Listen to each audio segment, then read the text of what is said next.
Saya pesimis yang rasional. Tapi ada orang yang optimis tapi irasional tuh. Tentu Pak Mahfud adalah seorang yang optimis. Oke, teman-teman, saya ada di ruang kuliah Menko Polhukam.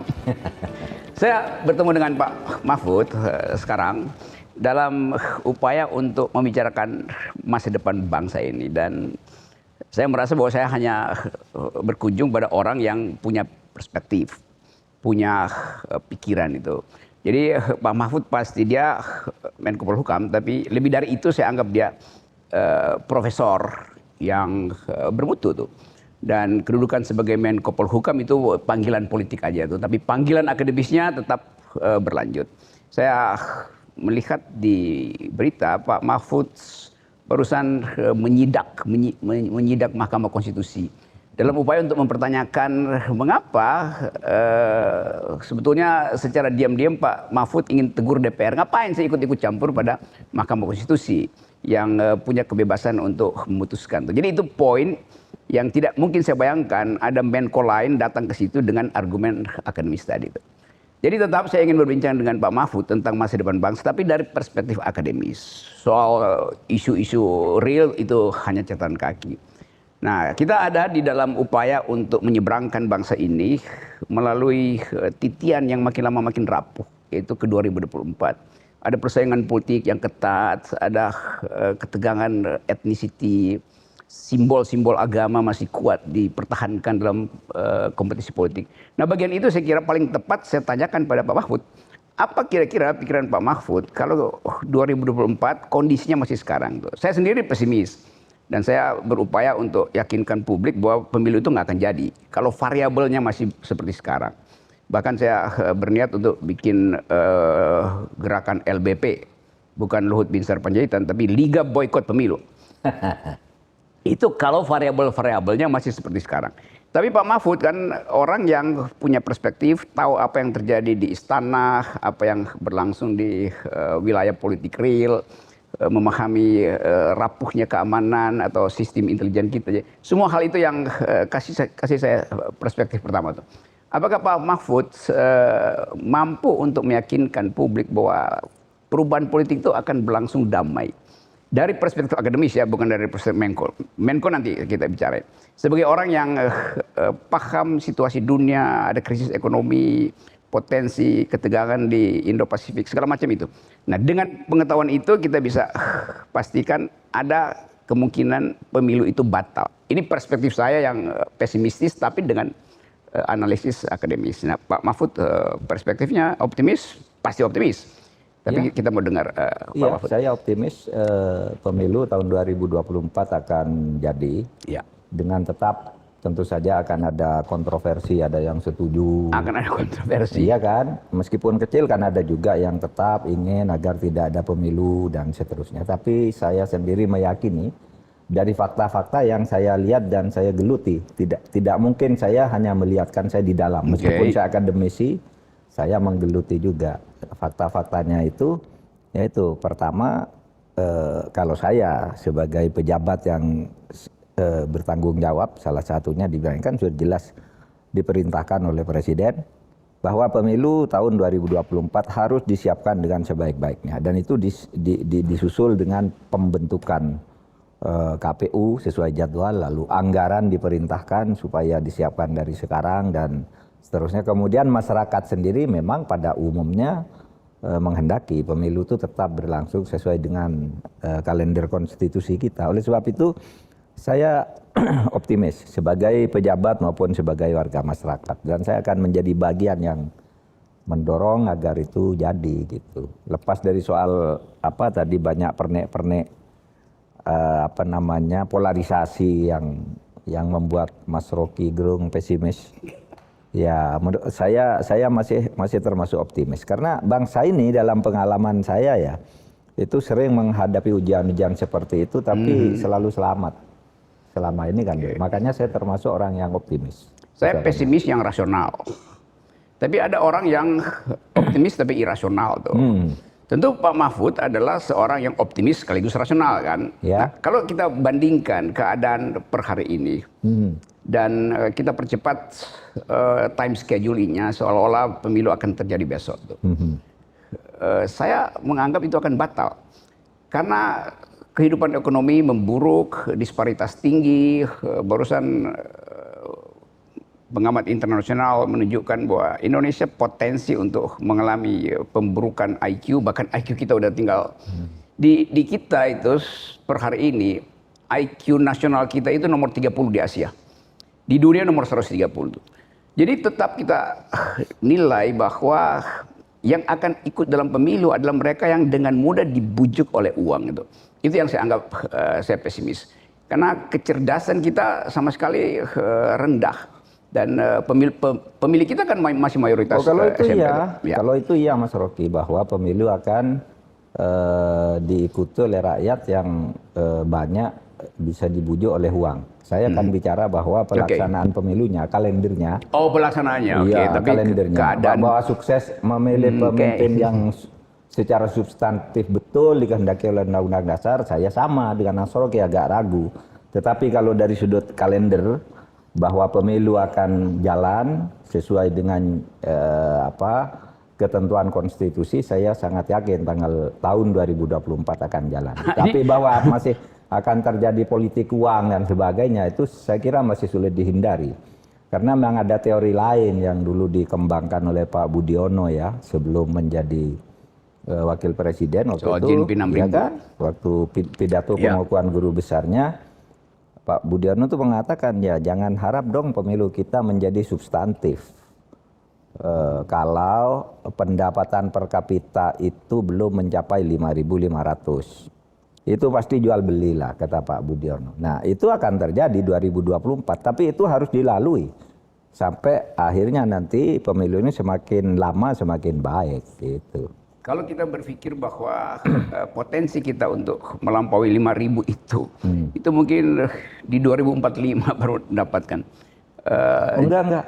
Kalau perhitungannya kita, McKinsey, McKinsey itu pendapatan per kapita tahun 2045 itu sudah 23.900 loh. Perhitungannya ya McKinsey. Dia sudah menghitung sumber daya alam, sumber daya manusia, akselerasi, kecepatan pertumbuhan ekonomi, penduduk, partisipasi pendidikan berapa setiap tingkat. Itu ngitungnya 23.900. Nah itu juga udah dihitung oleh dua presiden ya. Dulu Pak SBY menghitung begitu, itu tahun 2010.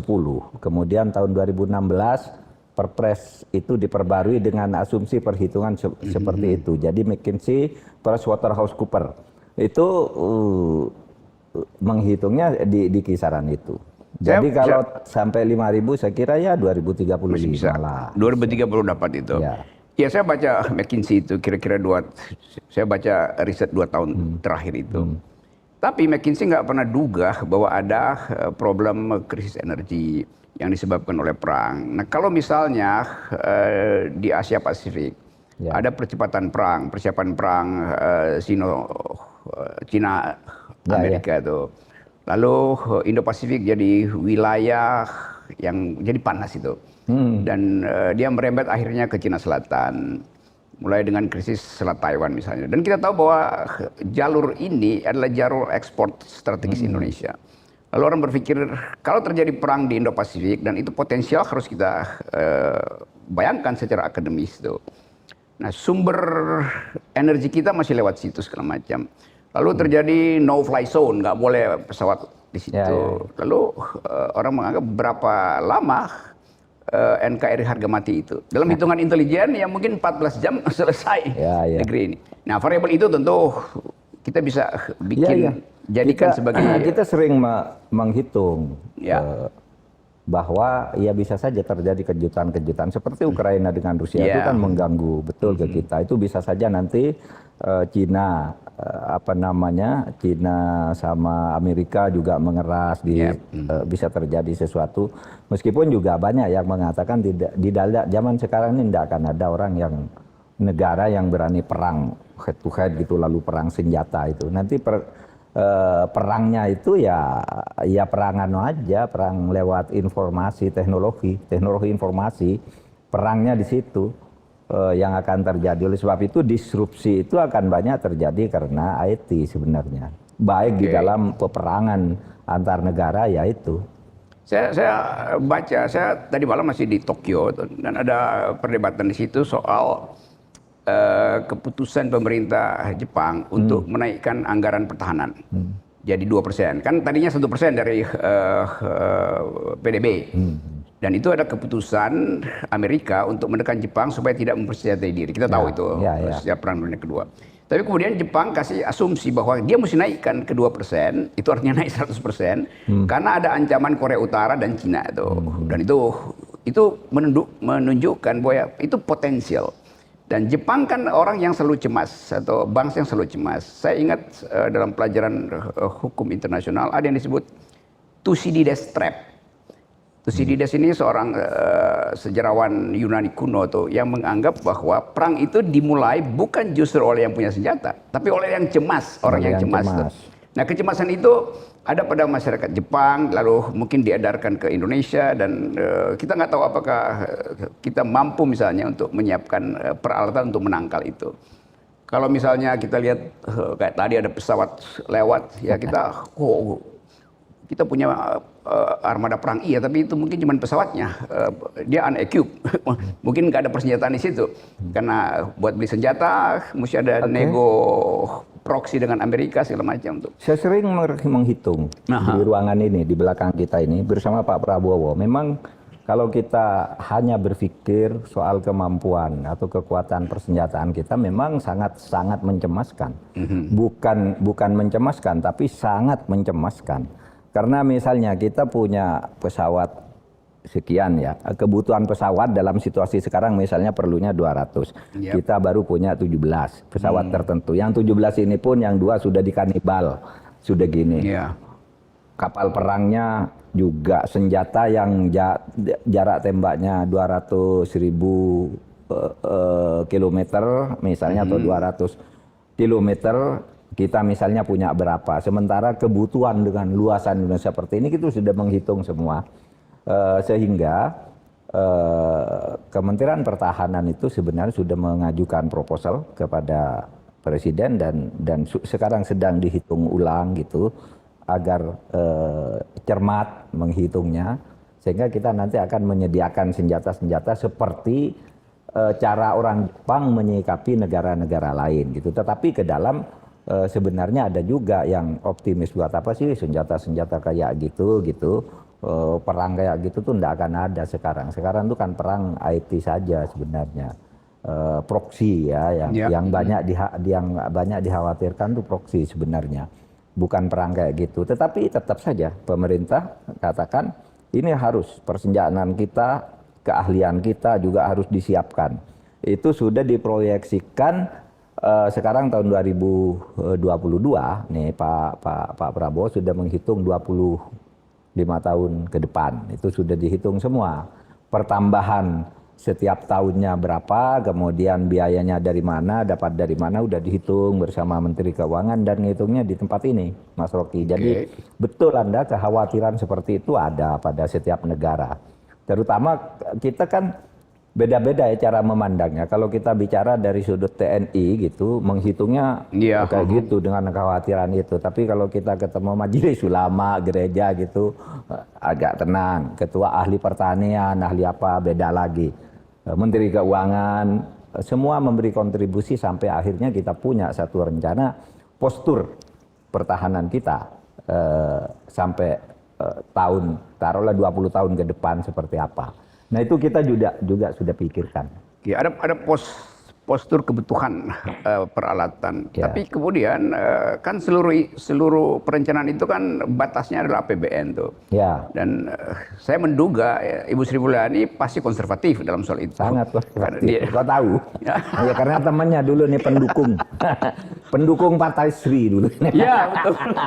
Ya, dan masih juga ada. Masih dukung. Nah saya membayangkan di kabinet ini ada orang-orang seperti Pak Mahfud yang tetap hidup dalam dilema itu, karena akan akademisi itu. Ya. Tahu kebutuhan tapi tahu juga problem yang lebih urgen mungkin bukan senjata. Sri Mulyani juga orang yang pinter dan ada dalam dilema itu. Tetapi dia mesti bekerja di dalam kondisi yang tidak dia inginkan seringkali itu. Ya Pak Prabowo tentu menganggap ya yang penting siapin senjata tuh, walaupun Pak Prabowo punya mazhab rakyat di depan itu kan. Tapi ya buat sekarang ya itu slogan aja, rakyat di depan itu artinya habis kan. Nah, saya balik pada dilema tadi ya. Sebagai akademisi itu juga Ibu Sri Mulyani nanti saya akan wawancara juga Bu Sri Mulyani. Saya mau kumpulkan kekuatan akademisi ini untuk mengucapkan balance argument tuh. Kan orang tetap menduga bahwa di dalam kabinet pasti ada bukan sebagai persaingan, perbedaan cara pandang tentang mengurus negeri antara kaum akademisi yang tadi moralnya seringkali tiba-tiba muncul. Pak Mahfud kan sering bikin kontroversi, tapi dalam kontroversi itu orang lihat bahwa Mahfud persiapan moral akademisnya tuh kuat sekali tuh. Demikian juga Sri Mulyani. Walaupun kita lihat ada dilema tuh. Yang lain kan menteri-menteri ya anything goes tuh, nggak peduli dengan konsep masa depan itu. Saya menteri teknis kan nggak peduli itu. Nah bagaimana supaya saya nggak minta Pak Mahfud dan Ibu Sri Mulyani untuk mundur dari kabinet itu, walaupun itu saya inginkan sebetulnya. Tetapi bagaimana agar presiden well informed tentang dilema ini? Kan Pak Jokowi dulu dipilih oleh masyarakat sipil dan sekarang kelihatannya menjauh dia dari masyarakat sipil tuh karena kepentingan pragmatis itu. Jadi sebagai orang yang hanya berapa ratus meter dari sini dan terus-menerus membriefing Pak Jokowi, dilema semacam ini dimengerti nggak oleh Pak Jokowi itu sebagai pengambil keputusan terakhir? Oh iya, karena beliau selalu bertanya kepada semuanya kalau rapat itu, bagaimana Menko, bagaimana Menteri Keuangan dan Pak Luhut, semua didengar semua. Memang sulit ya mencapai kata sepakat, misalnya, atau tidak selalu mudah untuk mencapai kata sepakat. Misalnya soal bagaimana memulai satu proyek gitu ya. Kadangkala antara Menteri Kehutanan dengan Menteri Pertahanan beda. Nanti Bappenas beda lagi. Nah, di situ kadang-kala agak lama tuh, tapi kemudian Presiden mengatakan sudah, kalau begitu pilihannya ini. Nah, kalau di situ ya kita harus profesional kan. Apa yang sudah diputuskan secara resmi ya kita jalan semua. Termasuk dulu yang ribut-ribut agak lama soal Covid dan sebagainya itu kan sangat kontroversial kan sejak awal itu. Kita dibawa ke suasana teror dan horor. Ada yang bilang ini penyakit buatan, ada yang bilang ini bohong, ada yang bilang tidak boleh lockdown, ada yang bilang harus lockdown kalau mau menyelamatkan rakyat, terus gitu. Setiap kebijakan pemerintah dianggap salah kan waktu itu. Dan kita kadang-kala terlihat kan di muka publik. Ada kritik besok, lu kok Menteri Perhubungan begitu, padahal Pak Luhut ngomongkan gitu. Terus ada lagi, kok Pak Erlangga ngomongkan gitu, kok Menteri ini beda gitu. Nah di situ pada waktu itu panggil kabinet, sudah ini. Apakah perlu, kalau Presiden, apakah perlu cukup rapat ini atau saya perlu keluarkan perpres gitu kan, agar semuanya ini.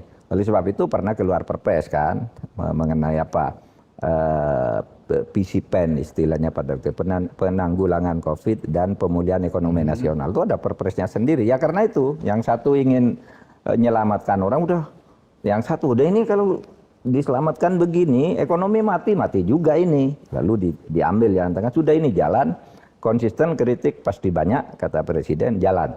Nah, akhirnya kan selesai juga masalah penanganan COVID ini. Nah, cara-cara begitu, kalau saya menganggap profesional itu bagi saya tidak harus sama persis dengan apa yang saya pikirkan secara akademis di dalam ilmu hukum. Tidak harus.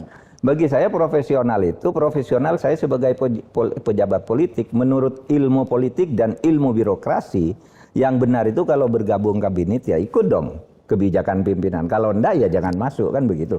Bagi saya profesional artinya itu. Tetapi di dalam proses pengambilan keputusan itu saya bicara, semuanya bicara. Lalu apa di antara perbedaan nih Presiden mengambil keputusan gitu ya kita ikut. Oke, kalau dilema itu dilema yang bisa diselesaikan oleh seorang profesional tuh.